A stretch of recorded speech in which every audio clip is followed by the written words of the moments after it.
ত্রয়োদশ জাতীয় সংসদ নির্বাচন উপলক্ষে রাজশাহী মাদ্রাসা মাঠে নির্বাচনী সমাবেশের আয়োজন করে জেলা বিএনপি।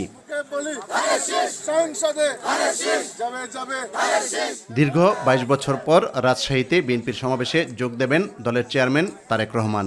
দুপুরে সমাবেশ শুরু হওয়ার কথা থাকলেও প্রিয় নেতাকে এক নজর দেখার জন্য সকাল থেকে মাদ্রাসা মাঠে ভিড় করেন অসংখ্য নেতাকর্মী।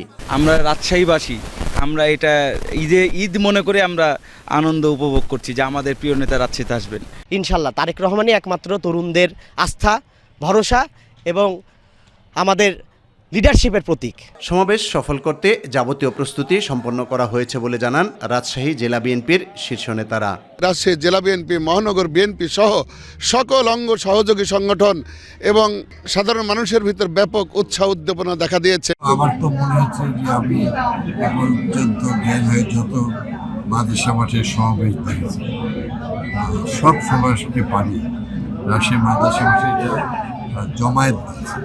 আমি তো মনে করছি যে এখন রাজশাহী মাদ্রাসা মাঠে মহাসমুদ্র, রাজশাহী মহানগর ব্যাপী একটা মহাসমুদ্রের রূপ লাভ করবে। বিগত সময়ের চেয়ে অনেক বেশি লোক সমাগম হবে বলে আশা করছেন আয়োজকরা। ইউসুফ আলী, মাই টিভি।